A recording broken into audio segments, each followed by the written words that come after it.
अस्सलाम वालेकुम नाज़रीन, प्रोग्राम दूसरा रुख में खुशामदीद। मैं हूं आपका मेज़बान नादिर गुरामानी। नाज़रीन, इस वक्त जो दो इत्तेहादी जमातें हैं या वफाकी हुकूमत जो इत्तेहादी हुकूमत है उसमें एक बड़ी जमात पाकिस्तान पीपल्स पार्टी और मुस्लिम लीग नून आमने सामने हैं। उनके जो हाल ही में मुज़ाकरात हुए, हम ये कह सकते हैं कि वो मुज़ाकरात नाकाम हो गए हैं और आज सदर ममलकत आसिफ अली ज़रदारी साहब को इस मामले का नोटिस लेना पड़ा है। वज़ीर दाखिला मोहसिन नकवी से उन्होंने रब्ता किया है और हाल ही में हमने ये भी देखा कि जो पार्लियामेंट से वॉकआउट हुए, फिर पंजाब और सिंध से भी मुस्लिम लीग नून और पीपल्स पार्टी के एक दूसरे के ख़िलाफ़ जो बयानात है वो आते रहे हैं। इस हवाले से जो पाकिस्तान पीपल्स पार्टी के रहनुमा हैं उनके पहले भी कुछ खदशात हुकूमत के हवाले से थे। कई रहनुमा हैं जिन्होंने ये तजवीज़ भी दी कि हमें या तो काबीना में शामिल होना चाहिए या फिर हमें इस हुकूमती इत्तेहाद से अलग हो जाना चाहिए। यूसुफ रज़ा गिलानी साहब जो वज़ीर आज़म और चेयरमैन सेनेट हैं, उन्होंने भी अपनी राय का इजहार किया था। इस सारे तनाज़े से पहले उन्होंने क्या राय दी थी, पहले वो गुफ्तगू सुनते हैं। पीपल्स पार्टी हिस्सा बनेगी मौजूदा सेटअप का? देखें, मेरी ज़ाती राय ये है, जो मैंने CEC में भी कहा है कि we are just walking in the middle of road, neither here nor there. और हम ये समझते हैं कि क्रिटिसिज्म नून लीग को हो रहा है, पीपल्स पार्टी को नहीं हो रहा। तो मेरी ज़ाती राय ये थी, या तो हम हुकूमत छोड़ दें और पब्लिक के पास चले जाएं कि हमारे कमेटीज आर नॉन फंक्शनल और ये जो रोज हम कमेटी खेल रहे हैं उसका रिजल्ट नहीं आ रहा। We should just leave and go to the people, या फिर we should be part of the cabinet. अच्छा, ये गिलानी साहब की गुफ्तगू थी और उन्होंने भी ये वादे किया था कि या तो हमें काबीना में शामिल हो जाना चाहिए या फिर हुकूमती इत्तेहाद से अलग हो जाना चाहिए। लेकिन इसी के साथ साथ आपको याद होगा कि 8 फरवरी के इंतखाबात के बाद PTI मुसलसल फॉर्म 47 के हवाले से जो इल्ज़ामात आयद करती है, वो इत्तेहादी हुकूमत जो इस वक्त इत्तेहादी जमात की अगर हम बात करें पीपल्स पार्टी है, वो भी अब फॉर्म 47 के हवाले से बात कर रही है और मुस्लिम लीग नून के जो सीनियर रहनुमा हैं उनके ऊपर ये इल्ज़ामात भी लगाए जा रहे हैं। गवर्नर पंजाब जो एक आइनी ओहदे पर फायज़ हैं, उन्होंने भी पंजाब के अंदर कुछ खराबियों का जिक्र किया था। उनकी गुफ्तगू सुनते हैं। जरदारी साहब ने 2013 में कहा था कि RO इलेक्शन है, 2018 में RTS बैठने की आपने बात, 2024 में क्या खराबी थी? 2024 में 45 और 47 की खराबी थी, और क्या खराबी? बिल्कुल उसमें तो कोई दूसरी राय ही नहीं है। अब मैं जो इलेक्शन के फौरन बाद यहाँ प्रेस कॉन्फ्रेंस करता रहूँ, आज उससे हट जाऊँ। 2024 में भी इसी तरह, 2024 में RO का इलेक्शन था, RO ने जो मर्जी है कर। हमारा सिर्फ पंजाब में पीपल्स पार्टी की हमारी डिमांड ये थी कि जो लोग हमें जितने वोट दे रहे हैं हमें उतने वोट दे, हमें बिल्कुल जीत हार की परवाह नहीं, हमें हरा दें, हम हार कबूल कर लें। हमारा कैंडिडेट 30,000 वोट लेता है, ये उसको 11,000 शो करते हैं, सिर्फ इस वजह से कि पंजाब में पीपल्स पार्टी का वर्कर डिसहार्ड हो, पीपल्स पार्टी का इलेक्शन लड़ने वाला बंदा डिसहार्ड हो और वो दोबारा फिर ये कोशिश ही न करे और आस्ता आस्ता पीपल्स पार्टी वॉश आउट हो जाए। आप समझते हैं कि बिलावल साहब तारड़ साहब से जीत गए थे, बल्कि उनको हारा? देखिए, मुझे जीत हार का नहीं पता, मैं बिल्कुल गलत बात करने वाला बंदा, लेकिन बिलावल साहब के जो वोट शो किए गए ये उनके वोट्स नहीं थे। बिलावल साहब की बेहतरीन पोजीशन थी, बिलावल साहब का बेहतरीन इलेक्शन था, जो शो किया गया वो नहीं था। तो हुकूमत में मौजूद जो लोग हैं, आप समझते हैं? ये मुझे गारंटी है कि तारड़ साहब जीते हुए नहीं। मैं अगर ये कहूँ कि बिलावल साहब जीते हुए थे या हारे हुए थे, मुझे ये नहीं पता। ये पता है कि तारड़ साहब, मुझे ये पता है कि तारड़ साहब हारे। जी नाज़रीन, गवर्नर पंजाब की गुफ्तगू आपने सुनी जो फॉर्म 47 के हवाले से वो बात कर रहे थे और इसी के साथ साथ जो पीपल्स पार्टी की तरफ से बयानात आए, मरियम नवाज शरीफ साहिबा ने उसका नोटिस भी लिया और साथ ही साथ ये भी वाज़े किया कि वो खामोश रहीं, लेकिन अब अगर तनकीद होगी तो उसका जवाब दिया जाएगा। कुछ रोज़ कबल जो उन्होंने गुफ्तगू की थी वो हम सुन लेते हैं। 3 प्रेस कॉन्फ्रेंसेस रोज होती रही, मैं चुप रही क्योंकि मैं लड़ाई में उलझना नहीं चाहती। मेरा हर लम्हा 24 घंटे मेरे पंजाब के अवाम की खिदमत में मैं बिजी होती हूँ, मेरे पास इधर उधर की सोच का टाइम नहीं होता। लेकिन मुझे बार बार दिल किया जवाब दूं, मैं चुप रही, मसलहतन चुप रही। मैं पंजाब के अवाम को अकेला नहीं छोड़ सकती। बात करोगे तो जवाब मिलेगा और जोरदार जवाब मिलेगा। कहा गया कि हम वॉकआउट कर रहे हैं, मरियम नवाज शरीफ माफी मांगे। भाई, मरियम नवाज शरीफ क्यों माफी मांगे? माफी वो तर्जुमान मांगे जिन्होंने सैलाब के दौरान पंजाब के अवाम पे आई हुई आफत के दौरान पंजाब के अवाम पर तनकीद की। आइंदा पंजाब के ऊपर बात करने से पहले 100 बार सोच लेना। जी नाज़रीन, मरियम नवाज शरीफ साहिबा की गुफ्तगू आपने सुनी। उन्होंने माफ़ी मांगने के हवाले से अपना वाज़ेह जो मौक़िफ़ है वो सामने रखा। आज हमने देखा कि कौमी असम्बली और सेनेट से पीपल्स पार्टी ने वॉकआउट किया, लेकिन कौमी असम्बली के अंदर पाकिस्तान तहरीक इंसाफ ने पीपल्स पार्टी को एक अहम पेशकश की है कि वो हुकूमत के ख़िलाफ़ तहरीक अदम एतमाद ले आएँ। पाकिस्तान तहरीक इंसाफ पीपल्स पार्टी को तहरीक अदम-ए-एतमाद में भरपूर सपोर्ट करेगी। ये एक अहम पेशकश है जो पीपल्स पार्टी को की गई है। हम इन तमाम इशूज़ पर गुफ्तगू करते हैं और हमारे साथ वज़ीर ममलकत हुज़ैफ़ा रहमान साहब मौजूद हैं। बहुत शुक्रिया हुज़ैफ़ा रहमान साहब वक्त निकालने का। सर ये बताइएगा कि हाल ही में जो इत्तेहाद है वफाकी हुकूमत की, अगर हम बात करें तो उसमें पीपल्स पार्टी आपको सपोर्ट कर रही है, एक इत्तेहादी हुकूमत है, लेकिन कुछ चीज़ें ये भी चल रही थी कि बड़े अच्छे ताल्लुकात हैं मुस्लिम लीग नून के साथ, और पीपल्स पार्टी तो ये भी कह रही थी कि अगले वज़ीर आज़म जो है वो बिलावल साहब होंगे। ये अचानक क्या हुआ है? आज भी हमने देखा कि सेनेट और कौमी असम्बली से वॉकआउट भी हुआ, पीपल्स पार्टी के रहनुमाओं ने सख्त तकारीर भी की।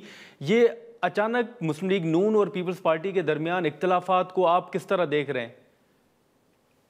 देखिए जी, कोई ऐसी बात नहीं है। बस पीपल्स पार्टी मुसलसल जो है वो पीएमएलएन पर तनकीद कर रही थी, और जब भी कोई मौका आता है, हाँ, चाहे वो बजट का मौका हो, चाहे बाकी मौके हों, तो उस पे पीपल्स पार्टी की तरफ से जो रवैया अख्तियार किया गया वो कभी किसी इत्तेहादी का ऐसा रवैया नहीं होता। बहुत मौकों पर ब्लैकमेलिंग भी की गई। तो ज़रा सब्र का पैमाना होता है। हमारी साइड से भी कुछ अच्छा। लोगों का लबरेज हो गया और उन्होंने फिर उस पर रिस्पॉन्ड किया। तो इससे ज़्यादा तो कुछ नहीं है। पीपल्स पार्टी मुसलसल कहे कि हमने सर सियासत पीपल्स करनी है, पार्टी ने क्या और ब्लैकमेलिंग की वो है हुज़ैफ़ा साहब? सर अगर बता सकें क्या ये ब्लैकमेलिंग की है उन्होंने? जी, बहुत शुक्रिया। मैं पहले कई दफ़ा ये बात बता चुका हूँ कि अगर आप पिछले 1 डेढ़ साल में देख लें कि कभी मुतालबा आ जाता है हाँ, कि पंजाब में हमारे एमएनएस को अकोमोडेट नहीं किया जा रहा। कभी कहा जाता है हाँ, कि यूसुफ गिलानी साहब के बच्चों और उनके कहने पे मुल्तान में इंतज़ामी अफ़सरान नहीं लगाए जा रहे। फिर लगा दिए जाते हैं तो वो राज़ी हो जाते हैं। इस वक़्त भी 8 क्लब के अंदर जो है वज़ीर आला ऑफ़िस है, और यूसुफ गिलानी साहब के बेटे को हमने ऑफ़िस दिया हुआ है। हुँ, तो वो सारे इख्तियारात वहाँ बैठकर ज़ाहिर है अपने लोगों को, हल्के के लोगों को ट्रीट कर रहे हैं। इसी तरीके से कहा गया कि आपने ठीक है। एमएनएस को ग्रांट दे रहे हैं, हमारे एमएनएस को पूछ नहीं रहे, हम आपके इत्तेहादी हैं। 10 अरब रुपए बिलावल साहब की हुँ, डिस्पोज़ल पे पार्क कर दिए गए, वो राज़ी हो गए।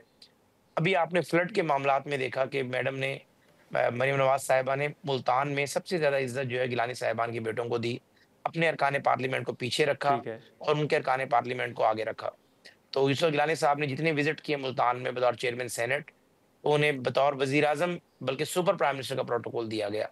तो बात ये है कि आप कहते अच्छा, हैं बजट मंज़ूर नहीं होने देंगे, हुकूमत ख़त्म हो जाएगी। इत्तेहादी जो है दोनों एक-दूसरे के साथ मोहब्बत प्यार से चलते हैं, और मुसलसल जब आप इस तरीके का, चाहे नहरों का मामला आए, हालाँकि सबको पता है कि नहरों का मामला कहाँ डिस्कस हुआ, क्या क्या बात हुई। आपने जो है हुँ, वो सारा मलबा पंजाब पे डाल दिया। अगर पंजाब की चीफ एग्ज़ीक्यूटिव ने उन सारी इश्यूज़ को रिस्पॉन्ड किया है, और उसमें ज़ाहिर है कहीं न कहीं एंगर भी आ जाती है, जब आप मुसलसल अपने इत्तेहादी को इस तरीके से टेकन फॉर ग्रांटेड लेंगे। आपके सो कॉल्ड तर्जुमान जो हैं, बिल्कुल। जो ना ठीक है, ठीक है। पार्लियामेंट का लेकिन हिस्सा है, हुज़ैफ़ा ना साहब किसी फैसला साज़ी का हिस्सा यहाँ है, पर वो आपके ऐसी इल्म में ज़ुबान होगा कि इस्तेमाल जब करेंगे। इंतख़ाबात हुए। तो मुझे मुकम्मल करने दें जी, ना जी, जी, बात जी, को हुज़ैफ़ा मुकम्मल साहब करने दें। जी, आपने सवाल किया तो जी, या पहले आप जी, मुझे मेरी बात मुकम्मल किए बगैर जी, आप, जी, ठीक है, ये आप तो पता मुकम्मल होना कर चाहिए लें। कि मेरी बात को कहीं आप मुकम्मल कर रुक लें, जाए आप ना जी, मेरी बात। बात कहीं का। जी, जी। जी, जी, आप तो मुकम्मल कर अर्ज़ लें। ये कि जी, जी, अर्ज़ ये कि जब आप मुसलसल इस तरीके का रवैया अख्तियार करेंगे, तो ज़ाहिर है फिर हाँ, तलख़ी में इज़ाफ़ा होगा, और आप इत्तेहादी होते हैं। जब आप इत्तेहादी होते हैं तो आप ये काम नहीं करते। आप ज़ाहिर है अपने जायज़ मुतालबा सामने ज़रूर रखते हैं, लेकिन आपके वो तर्जुमान जो ना पार्लियामेंट का हिस्सा हैं, ना आपकी अपनी फ़ैसला साज़ी का हिस्सा हैं, हाँ, सिर्फ़ मीडिया में टिकर्स में जगह बनाने के लिए, सोशल मीडिया पे अपने क्लिप्स वायरल करने के लिए ऐसी-ऐसी बातें करते हैं, चाहे नदीम अफ़ज़ल चंद साहब हो जाएँ या मंदोखेल साहब हो जाएँ। ये वो लोग हैं जो कि पिछले 15 साल से पार्लिमानी सियासत से आउट हैं, और ज़ाहिर है पंजाब में इन लोगों ने कोई सर परफ़ॉर्म मंदोखेल नहीं किया। साहब जो इनके ज़िले गुज़िश्ता में जो इंतख़ाबात हुए थे उसमें एमएनए मुंतखब हुए थे। नहीं, मैं पंजाब की बात कर रहा हूँ। देखें, जब आप इन जनरल बात कर जी, रहे जी, होते हैं, मैं स्पेसिफ़िक किसी पर्सन स्पेसिफ़िक बात नहीं कर रहा। मंदोखेल साहब, लेकिन इस वक़्त तो ज़ाहिर है ना वो हाँ, असेंबली का हिस्सा हैं, ना अगर हाँ, पीपल्स पार्टी के इत्तेहाद को नून से नुकसान पहुँचता है, ना उसकी कॉस्ट उन्हें पे करनी है। तो इस तरह के लोगों को बात करते हुए भी अवॉइड हुँ, करना चाहिए। यानी जिसका काम उसी को साझे, हाँ, जो ज़ाहिर है फैसला साज़ी का हिस्सा है, और जिसने ज़ाहिर है अगर हाँ, उस इत्तेहाद का नुकसान की कॉस्ट पे करनी है, तो वो बंदा बात करे। अब चंद साहब हैं, हमारे भाई हैं, दोस्त हैं, लेकिन भई अगर आप 15 साल से असेंबली में नहीं आ पा रहे, तो इसमें नून लीग का तो कसूर नहीं है। अगर आपको बेनज़ीर भुट्टो हुँ, की शहादत के बाद जो है मंडी बहाउद्दीन के लोगों ने मैंडेट दिया था, आपने उस मैंडेट का सत्यानाश कर दिया, करप्शन की नई दास्तानें रकम की गईं। अगर पीपल्स पार्टी का सफाया आप लोगों ने किया पंजाब से, आपने 126 सीटें जो पीपल्स पार्टी ने 2008 में जीती थी, 2013 में आप उस पीपल्स पार्टी को 5 या 7 सीटों पर ले आए। तो इसकी आप समझते हैं कि ठीक है, नवाज ठीक साहब है, जिम्मेदार है, हाँ। नून लीग जिम्मेदार है। लेकिन हुज़ैफा साहब, माजरत आपकी, मैं यहाँ पर बात काट रहा हूँ, लेकिन आप जिन पार्लिमानी रहनुमाओं की बात कर रहे हैं, मैं बड़ी अहम बात कर रहा हूँ, आपको शायद इस बात करनी, मैं आपके प्रोग्राम के तवज्जुह से अहम बात कर रहा हूँ। अगर आपको थोड़ा सा भी न्यूज़ सेंस का एहसास है तो आप मुझे बोलने जी जी जी सर, मुकम्मल कर लें, मुकम्मल कर लें, मैं छोड़ दें, मैंने क्या टेम्पो तोड़ना आपको। ठीक है, अच्छा हुज़ैफा साहब, आपने नहीं हुज़ैफा साहब, आपका तकरीबन 4 मिनट का सर जवाब हो गया है। आपको पता है कि प्रोग्राम में एक मुकर्ररा वक्त होता है, तो इसीलिए मैं माजरत के साथ आपकी बात काट रहा हूँ। मैं आपके जी, अच्छा चलें, आप बात मुकम्मल कर लें। अगर आपका टेम्पो नहीं टूटा तो आप बात मुकम्मल कर लें। न्यूज़ दे रहा था, नहीं किबला, मैं अच्छा, वो न्यूज़ दे दें सर, न्यूज़ दे रहा था, और सर आप दे दें, न्यूज़ दे दें, मैं बात में पता नहीं क्या कर रहा था। खैर, मैं अर्ज ये कर रहा था, गुजारिश ये कर रहा था कि इस वक्त जो गुरबानी साहब बात करने की जरूरत है वो ये है कि सब वो तर्जमान हैं जो पंजाब हुकूमत पर जो है बगैर टिकट के सवार हो गए हैं। बस में इस तरह बंदा बगैर टिकट के चढ़ जाता है। जिन लोगों ने बेनजीर भुट्टो की पीपल्स पार्टी 2008 में पंजाब की दूसरी भी स्टेक होल्डर थी, उसका मलियामेट कर दिया पूरे सूबे से। करप्शन की ऐसी दास्तानें रकम की, पार्टी का कहीं नामो निशान नहीं है। बजाय ये कि आप हल्के में काम करें, आप मेहनत करें, दोबारा पार्टी को रिवाइव करें, रेलिवेंट होने के लिए आप मरियम नवाज साहिबा पे तनकीद शुरू कर दिया आपने। यानी दुख है, अफसोस होता है कि पीपल्स पार्टी की भी इतनी जीरक लीडरशिप है। अब नवीद कमर साहब बात करें, समझ आती है, कोई बात करते हैं, बिलावल साहब या बाकी लोग, ये वो लोग हैं जिनने पीपल्स पार्टी का सत्यानाश किया पंजाब से। चौधरी मंजूर एक इलेक्शन नहीं जीते, उन्होंने हमेशा जो है कॉमरेड बनकर बात की। नदीम अफजल चंद, नजर गोंदल साहब वगैरह जिले से आउट हो गए, जिले की सियासत से। तो बात यह कि अक्लमंदी का तकाजा तो ये होता कि आप लोग अपनी सियासत में जगह बनाते। गिलानी साहब के बच्चे जो है मुल्तान से जीते हैं, ठीक है, हम उन्हें बड़ा वेटेज देते हैं, लेकिन बात है कि 8 में गिलानी साहब ने पूरे पंजाब से पीपल्स पार्टी का सफाया करवा दिया। आज आप कहते हैं कि अब हम रेलिवेंट तब होंगे कि अब मरियम नवाज साहिबा पे तनकीद करें, तो माजरत के साथ अगर आप आसमान पे थूकेंगे तो थूक आपके मुंह पर आएगा, आसमान को कोई फर्क नहीं पड़ना। नाज़रीन, यहाँ पर एक मुख्तसर सा ब्रेक लेते हैं और ब्रेक के बाद गुफ्तगू को आगे बढ़ाते हैं। प्रोग्राम में एक बार फिर खुशामदीद। हुज़ैफा साहब, अब आपने जिस बात का जिक्र किया कि जो पार्लियामान में मौजूद भी नहीं है, आपके ऊपर पीटीआई एक तनकीद करती थी फॉर्म 47 की। अब अगर चंद बयानात जो मेरे सामने हैं, उसमें गवर्नर पंजाब का भी बयान शामिल है। वो ये कहते हैं कि मरियम साहिबा भी अपनी निशिस्त जो है वो नहीं जीती, वो फॉर्म 47 के तहत है। गवर्नर पंजाब ने अता तारड़ साहब का नाम लेकर कहा है कि सारे जो हैं वो फॉर्म 47 के तहत जीते हैं, अता तारड़ साहब भी फॉर्म 47 के तहत जीते हैं। अब पहले तो पीटीआई थी, अब पीपल्स पार्टी भी कह रही है कि पंजाब के अंदर मरियम साहिबा का नाम लेकर वो कह रहे हैं कि वो भी इंतखाबात जीती नहीं है। देखिए, अर्थ ये है कि अताउल्लाह तारड़ का फॉर्म 45 या 47 का रिजल्ट है 90,000। अगर आपकी बात को मैं ठीक मान लूं, बिलावल साहब का फॉर्म 45 का रिजल्ट क्या है? 15,000। आप हमारे रनर अप थे, आपको 5,000 वोट पड़ा है। आप जो है इस तरह की बात करते हैं। मरियम नवाज साहिबा ने 5,000 वोट लिए हैं। पीटीआई खुद क्लेम करती है कि 1,002 का अंबे फर्क क्लेम करती है, जो कि गलत है। मैं कराची की बात नहीं करना चाहता, कराची की सीटों की बात नहीं करना चाहता, क्योंकि वो कहते हैं कि चिराग सबके बुझेंगे, हवा किसी की नहीं। और वो लगे कि सर क्यों नहीं करना चाहते आप बात करें ना कराची की। अगर आप समझते हैं कि वहां भी खराबियां हैं तो आप कराची का जिक्र करें। मैं बता नहीं, मैं कहता हूँ लगेगी आग तो आएंगे घर कई इज्जत में। इस शहर में सिर्फ हमारा मकान थोड़ी है। मेरे लीडर की बेटी पे आप तनकीद कर रहे हैं और झूठी तनकीद कर रहे हैं। फॉर्म 45-47 की बात वो कर रहे हैं जिन्हें पंजाब में 2-2 हजार वोट लिए हैं। मुझे बताएं कि आसफा साहिबा को जो आपने मुंतखब कराया, बिला मुकाबला आपने कैंडिडेट ही गायब कर दिया। हमने तो कभी इस पर बात भी नहीं की। इस तरह ना करें, अपनी इत्तेहादी जमात के बारे में आप इस तरह कहें कि फॉर्म 45-47 पे अता तारड़ जीता हुआ है, फॉर्म 45 पे मरियम नवाज साहिबा हारी हुई हैं। ये बातें कोई अच्छी बातें जचती नहीं है आप लोगों को। आप लोगों ने अब पंजाब से पीपल्स पार्टी का सफाया कर दिया है और आज आप लोग ठीक है। लेकिन सर ये जो गुज़िश्ता कई रोज से बिलावल साहब के ऊपर भी तनकीद हो रही है, अज़मा साहिबा ने सर एक बात की, हुज़ैफा साहब एक सवाल ले लें कि अज़मा साहिबा का एक बयान है कि बिलावल साहब जब वज़ीर ख़ारजा थे तो वो वफाकी हुकूमत की जो जड़ें हैं वो खोखली कर रहे थे। तो ये जो साजिश के हवाले से एक बात हुई है, अब सईद गनी साहब ये कह रहे हैं कि इसकी वजह तो फिर शहबाज शरीफ साहब को देनी चाहिए। आपको भी लगता है कि जब बिलावल साहब वजीर खारजा थे तो वो वाकई कोई साजिश कर रहे थे नून लीग के खिलाफ? देखिए जी, बात यह है कि उस्मा बुखारी साहबा ने जो बात की उनका अपना नुक्ता नजर है। मैं इस पोजीशन में नहीं हूं कि उन्होंने ये बात किस कॉन्टेक्स्ट में की है, उसका मैं दिफा करूं, उसकी वजाहत करूं। लेकिन बात यह है कि मैंने हमेशा जब भी बात की है कोशिश की है मुदल्लल बात करूं, जुबानी बात कम करूं, जो मालूमात मेरे पास है सामने रखूं ताकि व्यूअर को और आपको आसानी से कन्विंस कर सकूं। मुझे नहीं पता कि बिलावल साहब ने ऐसी क्या कॉन्स्पिरेसी डेवलप की थी जिसकी मालूमात मेरी बहन उस्मा साहिबा के पास है। उस्मा साहब एक सूबे की वजीर इत्तलात है, उन्होंने बात की किसी वजह से की होगी। लेकिन मैं फिर ये कहता हूं कि हमारा पीपल्स पार्टी से कोई इशू नहीं है। पीपल्स पार्टी की टॉप लीडरशिप पर हम कंफर्टेबल हैं। सिंध की जो लीडरशिप है उनसे कोई मसला नहीं है। पंजाब में पीपल्स पार्टी का नामो निशान मिटा दिया है इन लोगों ने जो तनकीद कर रहे हैं। आज पीपल्स पार्टी जो 1 लाख वोट लेती थी, नून 1,30,000 वोट लेती थी, यानी 30,000 वोटों से पीपल्स पार्टी हारा करती थी। उस पीपल्स पार्टी को 5,000 पे ले आए हैं। यानी समीना खालिद गुर्की का हल्का 5,000 vote, for example 7,000 vote. Aitzaz से नहीं थी, लाहौर से जीता था पीपल्स पार्टी के टिकट पर। पीपल्स पार्टी का सफाया कर दिया इन लोगों ने।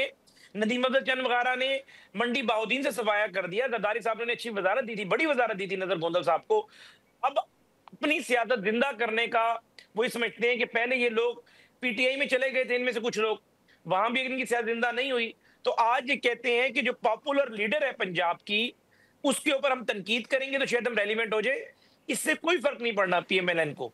आप लेकिन सर आज तो जरदारी साहब ने भी नोटिस लिया है, हुज़ैफा साहब, आज तो जरदारी साहब ने भी नोटिस लिया है। आप कह रहे हैं टॉप लीडरशिप के साथ बड़े अच्छे ताल्लुकात हैं, लेकिन जरदारी साहब ने तो आज मोहसिन नकवी साहब को कराची भी तलब किया है। नहीं, जरदारी साहब ने नोटिस इसलिए लिया है, जरदारी साहब ज़रा सियासतदान है, समझदार आदमी है। उनको एहसास है कि मेरे ये जो सो कॉल्ड तर्जमान है जो ये कर रहे हैं, ये गलत कर रहे हैं ना जी। और जरदारी साहब अगर जरदारी साहब को कोई बात हमारी तरफ से की हुई बुरी लगी है तो हमें भी बहुत सारी बातें उनकी बुरी लगी हैं। नवाज शरीफ की बेटी पे आप तनकीद करेंगे, हमारी टॉप लीडरशिप पे आप ये बात करेंगे, आप कहेंगे जी वजीर इत्तलात अता तारड़ जो है वो फॉर्म 45-47 पे उसने जीता हुआ, उसने 5,000 वोट नहीं लिए या 10 नहीं लिए, या आप हमारी सीएम के बारे में ऐसी बात करेंगे तो फिर जाहिर है हम उसका जवाब देने का हक महफूज रखते हैं। हम जवाब नहीं देंगे तो आप यही कहेंगे जी आपकी खामोशी हाँ है, आप उनके बयान को एंडोर्स कर रहे हैं तो हमारी मजबूरी है। इस तरह की बात वहां से ना आए। मैं तो आपको पता है कि इंतहाई जो है तहम्मुल मिजाजी से इंतहाई ऐसी बात करने वाला शख्स हूं कि लड़ाई को कम करने वाला बंदा हूं। लेकिन अब आप सवाल ऐसा कर रहे हैं, हम पे इतना बड़ा इल्जाम वो लगा दें तो हम रिस्पॉन्ड कैसे ना करें। सही, चलें ठीक है। हुज़ैफा रहमान साहब बहुत शुक्रिया सर वक्त निकालने का। हुज़ैफा रहमान साहब की गुफ्तगू आपने सुनी, जो पीपल्स पार्टी ने, जैसे हमने शुरू में भी जिक्र किया कि आज कौमी असम्बली और सेनेट से वॉकआउट भी किया। अब पीपल्स पार्टी का भी हम मौक़िफ़ जानने की कोशिश करेंगे। यहाँ पर एक मुख्तसर सा ब्रेक लेते हैं और ब्रेक के बाद निसार खोड़ो साहब हमें ज्वाइन करेंगे। प्रोग्राम में एक बार फिर खुशामदीद नाजरीन। आज जैसे हमने शुरू में जिक्र किया कि पीपल्स पार्टी ने ना सिर्फ सेनेट से बल्कि कौमी असम्बली से भी वॉकआउट किया और पाकिस्तान तहरीक इंसाफ की जानिब से जो पेशकश की गई है उस पर भी हम गुफ्तगू करेंगे। पीपल्स पार्टी के सीनियर रहनुमा निसार खोड़ो साहब हमारे साथ मौजूद हैं। निसार खोड़ो साहब बहुत शुक्रिया सर सबसे पहले तो वक्त निकालने का। हम देख रहे हैं कि स्पीकर कौमी असम्बली ने बीच में इंटरवीन किया, एक अहम मुलाकात भी हुई, लेकिन उसके बाद भी ये जो बयानात का सिलसिला है ये नहीं रुका। सर ये मामला कहाँ पर आप जाते हुए देख रहे हैं? और दूसरा, इंतखाबात के बाद हमने देखा कि जो पीटीआई एक इल्ज़ाम आयद कर रही थी कि फॉर्म 47 के तहत ये हुकूमत कायम है, अब हम ये भी देख रहे हैं कि पीपल्स पार्टी के कई रहनुमा कह रहे हैं कि खुद मरियम साहिबा जो हैं वो भी इलेक्शन नहीं जीती। आप समझते हैं कि वाकई पंजाब के अंदर जो जीती हुई क़यादत है मुस्लिम लीग नून की वो फॉर्म 47 के तहत है? देखें, ये सारा मसला है तो इलेक्शन कमीशन के पास, इलेक्शन ट्रिब्यूनल्स का होता है। किसी को किसी के इलेक्शन पर अगर एतराज़ है तो उसके तरीके बताए गए हैं उसका तदारक करने के लिए, और इलेक्शन ट्रिब्यूनल्स हैं। हाँ, पीटीआई अलेजिडली ये कहती है कि ये फॉर्म 47 के पैदावार हैं, फॉर्म 45 के नहीं है। इसके पीछे कोई ना कोई बैकग्राउंड होगा, और अगर बैकग्राउंड है तो फिर उसका पता करना इलेक्शन कमीशन का काम है। उनकी जुबानी हमने सुन लिया। पीपल्स पार्टी भी कह रही है भाई, सुन ठीक है बाबा, पीपल्स पार्टी कह रही होगी, किसी ने एक दो ने बयान दे दिया। हाँ। मैं पूछ रहा हूं कि जब तक इलेक्शन कमीशन उस चीज़ को नफ़ी करती है या मानती है कि वाकई 47 है, तब तक ये सिर्फ कहने की बातें हैं। ठीक है। और कहीं ना कहीं कोई ना कोई सबूत होगा जिसकी वजह से पीटीआई ने शुरू किया था कहना। लेकिन असल मसला ये थोड़ी है। मसला तो है किसी वजीर आला का गैर जिम्मेदाराना बयान देना। ठीक है। जब पंजाब में सैलाब आया तो हमने ये नहीं कहा कि बाबा उन्होंने जानबूझकर कट लगवाए हैं कि गरीबों के घर डूब जाएं। अपने ब्रिजेस को, अपने इस तामीरात को बचाने के लिए स्ट्रेटेजिकली उन्होंने अगर कटाव डाला है मुख्तलिफ दरियाओं में कि जिसकी वजह से शहर बच गए, गांव तबाह हुए, हमने यह कभी इल्ज़ाम इतने इस शदोमत से नहीं लगाया। पाकिस्तान है, बदनज़मी तो होती ही होती है जी। बदनज़मी का इशारा देना कोई इतनी बड़ी तोहमत तो नहीं है ना। वहाँ भी बेचारे बैठे होंगे खेमों में, न पंखा होगा न बिजली होगी, अल्लाह के सहारे बैठे होंगे। कभी खाना मिलता होगा, कभी खाना नहीं मिलता होगा। हमारे साथ तो पंजाब ने शेयर नहीं किया कि जी इतनी कैंप्स लगी हुई हैं, उसमें इतने लोग बैठे हैं, उसमें इतना खाना जाता है और रोज़ाना जाता है, दिन में 3 दफ़ा जाता है। हमें तो नहीं बताया, अवाम को भी शायद नहीं बताया। लेकिन उस पर बेफर जाना कि हमने एक छोटी सी मशवरा दिया था यार, बेनज़ीर इनकम सपोर्ट प्रोग्राम के थ्रू उन मुतासरा इलाका के लोगों को सर्वे की जा सकती है, और अगर बेनज़ीर इनकम सपोर्ट प्रोग्राम में वो रजिस्टर्ड हैं तो अब जब पानी नीचे जा रहा है, ख़त्म हो रहा है, तो फिर उनको कुछ ना कुछ मदद की जाए कि जब घर में जाएं तो थोड़े से टक्के जेब में हों। टक्के जेब में होंगे तो ज़रा आराम से जाके घर में फिर उसी झुग्गी को बना लेंगे, फिर उस झुग्गी में रहने में मजबूर हो गए लोग। हमने एक थोड़ा सा मशवरा दिया था। अब बेनज़ीर का नाम सुनते अगर PMLN भड़क जाती है, अगर उनको जलन होती है, तो बेनज़ीर तो एक शख्सियत थी और है जिसको कानून बनाया गया कि बेनज़ीर इनकम सपोर्ट प्रोग्राम, जिसको वर्ल्ड ने भी एक्सेप्ट किया, वर्ल्ड बैंक ने एक्सेप्ट किया, और सारों के हमने जब ये बांटे थे तो पीपल्स पार्टी वालों को सिर्फ नहीं दिए थे, हमने सबको दिए थे। फॉर्म भरो और रजिस्टर हो जाओ। देखिए उसमें जलने की जरूरत नहीं है। आज सर बिल्कुल मैं असल मौजू पर आता हूं। देखें मैं असल मौजू पर आता हूं कि वजीर आला पंजाब का एक गैर जिम्मेदाराना बयान था, मेरी जमीन, मेरा पानी, मेरे पैसे। अब मेरे पैसे क्या मतलब, पंजाब के पैसे हैं वो, ये कहना मुनासिब बात नहीं है। चलो बोल दिया उन्होंने, उसके जवाब में हम क्या बोले, कह दें हम कि समंदर हमारा, तुम कौन हम जाने, रोड हमारे, नहीं आएंगे तुम्हारी तरफ पंजाब में, क्या करेंगे। वकीलों ने धरना दिया तो पंजाब की ट्रैफिक बंद हो गई थी ना जब पानी का इशू हुआ था। क्या हम भी इस तरह से कहना बोल रहे शुरू कर दे, हमने ये नहीं किया, लेकिन उनकी जुबानी कुछ हुआ। एक मिनट थोड़ा सा माजरत आपकी जी मैं एक आधी सेकंड में बात कर लूं। जी। कैनाल्स का issue council of common interest ने फोरस्टॉल कर दिया कि जब तक सूबे राजी नहीं है कोई नया प्रोजेक्ट शुरू नहीं होगा, कोई नया प्रोजेक्ट। तो मरियम नवाज साहब को क्या पड़ी हुई थी कि इस तरह से बोलती, क्या वो काउंसिल ऑफ कॉमन इंटरेस्ट से भी ऊंची कोई चीज है क्या, नहीं है। नाज़रीन यहाँ पर एक मुख्तसर सा ब्रेक लेते हैं और ब्रेक के बाद गुफ्तगू को आगे बढ़ाते हैं। प्रोग्राम में एक बार फिर खुशामदीद। आज जरदारी साहब ने खोड़ा साहब नोटिस लिया है, आप इस मामले को कहाँ पर इख्तिताम पजीर होते हुए देख रहे हैं सर। बेटा हम उनके साथ बैठे हुए हैं, कौमी असेंबली में हम सिर्फ वॉकआउट कर रहे हैं, हमने बाइकआउट नहीं किया। बाइकआउट और चीज होती है, वॉकआउट और चीज होती है। वॉकआउट करके हम एहतजाज रिकॉर्ड करा रहे हैं और फिर शायद वापस भी आ जाते होंगे हाउस में, क्योंकि दूसरे दिन तो आते हैं ना, दूसरे दिन आते हैं। बाइकआउट का मतलब हो गया आना ही बंद कर दो। हम इस तरह इस बुनियाद पे नहीं चल रहे, हम इस स्टेज पे नहीं आए कि जी हम बाइकआउट कर लें कौमी असेंबली का।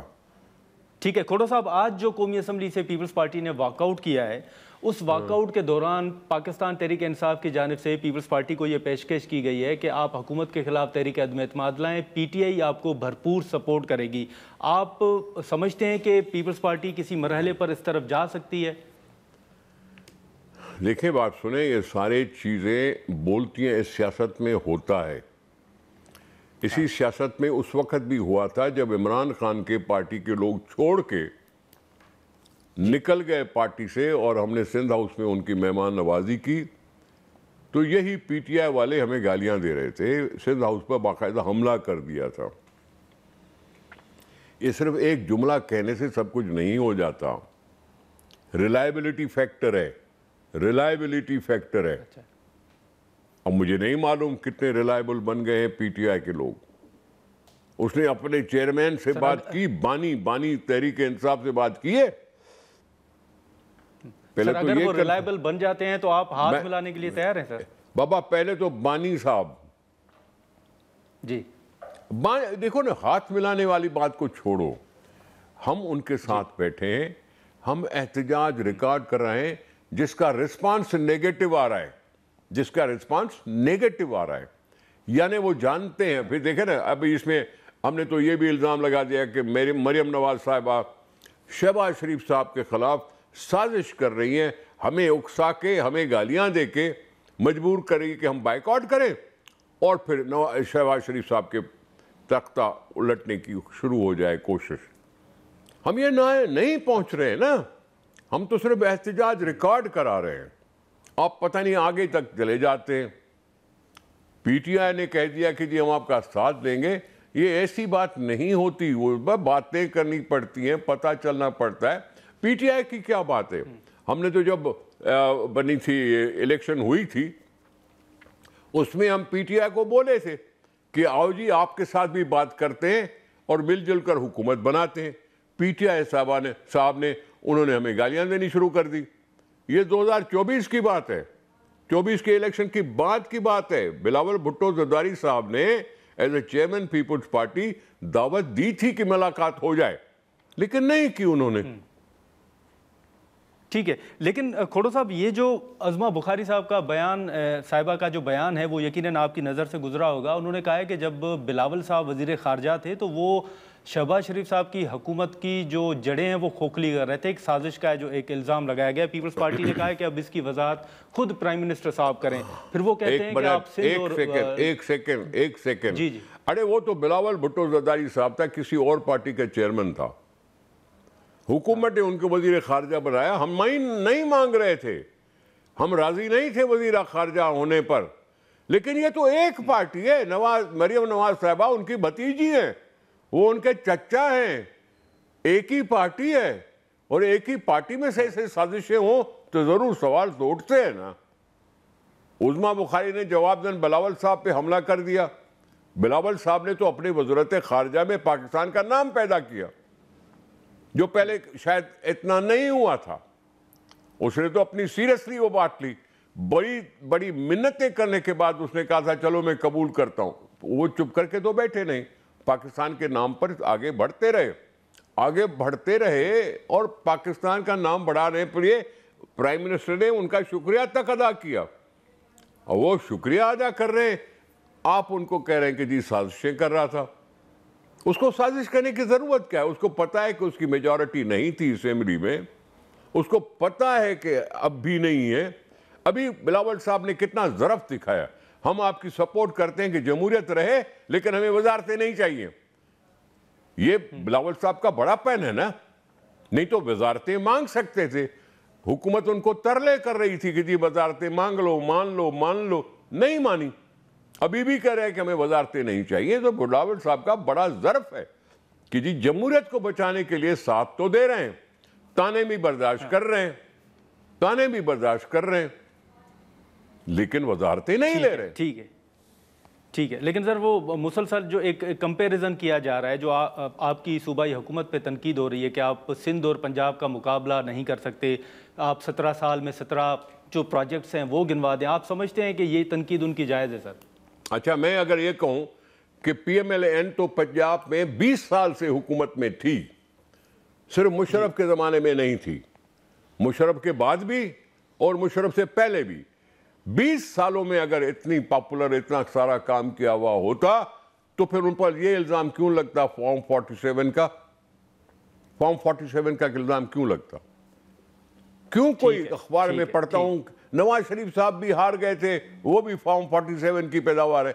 ये ऐसी बातें क्यों होती?